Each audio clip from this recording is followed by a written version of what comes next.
The story begins by taking us deep into Nor's childhood, back to the days when his father would sit him down and tell him legendary tales of dragons. His father explained that dragons who cause harm and destruction to humanity are branded as devil dragons, and the brave adventurers who manage to take them down are honored with the prestigious title of Dragon Slayer. These hunts weren't just about glory, they were the backbone of the kingdom's economy. After a dragon is slain, its razor-sharp teeth, unbreakable claws, and massive bones are harvested to create the highest quality weapons and armor known to man, significantly boosting the kingdom's GDP. Because of this, a dragon slayer isn't just a soldier, he is a national hero. Nor, with stars in his eyes, declares that he wants to become a dragon slayer hero too. However, his father's expression turns serious. He warns Nor that some dragons are ancient, living for thousands of years, and are far more dangerous than any storybook monster. These elder dragons are so colossal that their mere footsteps cause massive earthquakes, and a single flick of their tail can level entire mountain ranges. Centuries ago, these beasts nearly wiped their entire continent off the map. As Nor listens to these terrifying yet awe-inspiring stories, he eventually drifts off to sleep,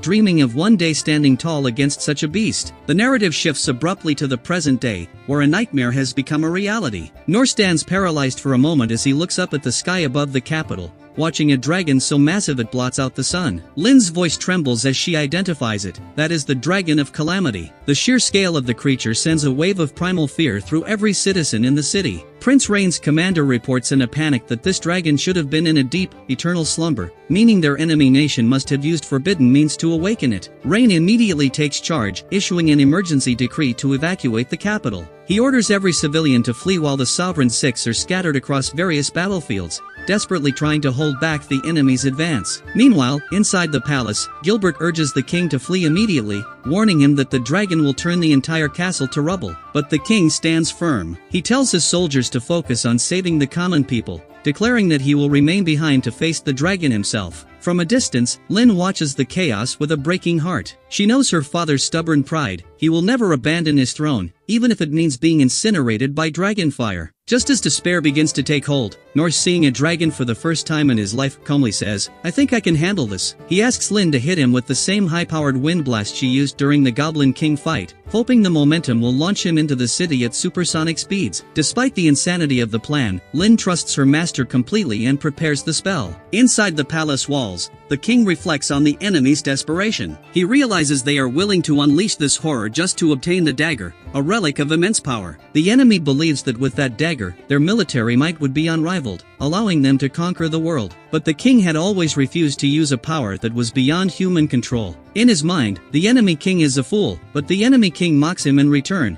calling him weak for lacking the ambition to do whatever it takes to be great. The king climbs to the roof of his palace, looking out over his endangered kingdom. Even now, his thoughts drift to his daughter, Lin, wondering if she is safe. He feels like a failure as a king, thinking he was always more of a soldier than a ruler. He whispers an apology to his people for his perceived foolishness over the years. He knows he might not survive, but he vows that before he goes down, he will at least blind the beast by taking out one of its eyes. Outside the city, Ines uses her divine shield to construct a specialized, cylinder-shaped launching tube. She tells Nor to brace himself at the opening. Lin then channels every ounce of her mana into a wind blast far more powerful than anything she has cast before. The result is an explosion of air that launches Nor toward the capital like a human railgun. Back at the palace, the Elder Dragon has descended upon the king. It begins charging its Elder Dragon breath, the same legendary fire that once turned the continent into a wasteland. The king knows he won't even have a chance to counterattack, yet he refuses to cower. He pulls out a small golden knife, a blasting sword that uses the wielder's entire mana pool to create a cataclysmic explosion. The sovereign sage realizes the king is about to sacrifice his life to take the dragon with him. But just as the king prepares for the end, a streak of light blurs past. Nor arrives midair and delivers a colossal sword strike directly to the dragon's jaw, forcing its head upward. The dragon breath fires harmlessly into the sky, carving a path through the clouds. The impact is so heavy that the massive dragon is slammed into the ground, kicking up a storm of dust. The dragon, which possesses high intelligence, is stunned. It wonders how it ended up in the dirt. It looks at the tiny human before it, unable to comprehend how such a small creature could possess such strength. Enraged, the dragon tries to crush Nor with its tail, but Nor simply parries the strike. The redirection of force is so violent that the dragon is flipped onto its back. We then learn that when Lin launched Nor, he was traveling faster than a bullet. He had reached the city in seconds, but because he had no way to slow down, he had essentially tackled the dragon at Mach speed. Nor climbed climbs out of the crater, thinking to himself, I barely survived that landing. I am never flying like that again. He looks at the struggling dragon and thinks, this thing is huge, but it falls down pretty easily. Maybe it's not as dangerous as the story said. He decides he can definitely win this fight. Meanwhile, Ines, Lin, and Rollo arrive at the city gates on horseback, searching for the king. Suddenly, 3 massive boulders rain down on them, knocking them off their horses. They are ambushed by 3 goblin emperors, each larger and more menacing than the one Nor fought previously. Lin feels the familiar grip of fear,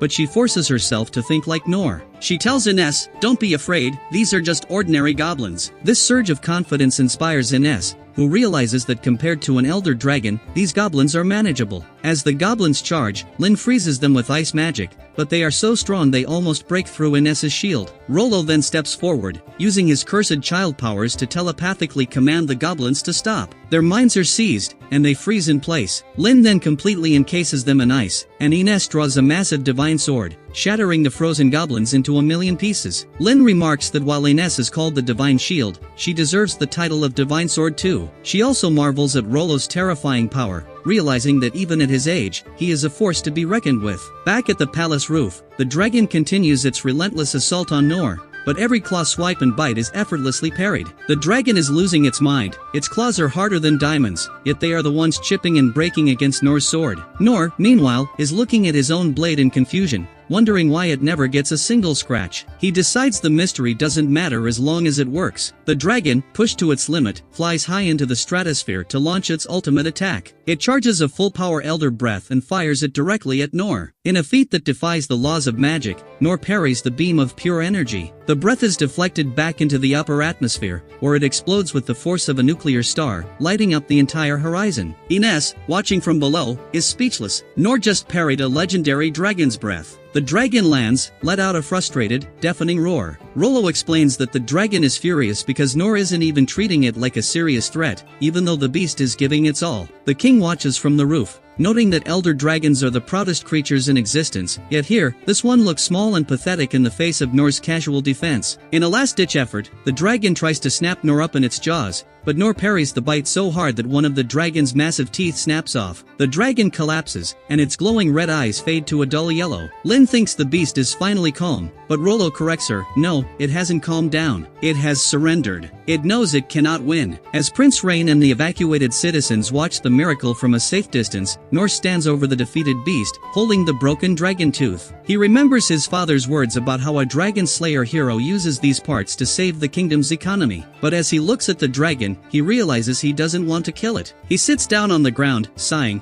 and says, I guess I'm just not hero material. The dragon, having lost its will to fight, just lays there. Lin begins running toward Nor, calling his name, and the episode ends on a note of hard-won peace. But the war is far from over. While the dragon has been quelled, the enemy nation's entire army is still on the horizon, waiting to strike. What will happen next? How will the kingdom recover? You'll have to tune into the next episode to find out. If you enjoyed this epic breakdown, make sure to like and share the video. Drop a comment below and let me know what you thought of Nor's human railgun moment. And if you're new here, hit that subscribe button and ring the bell so you don't miss the next chapter of this journey. I'll see you guys very soon in the next video. Thank you for watching.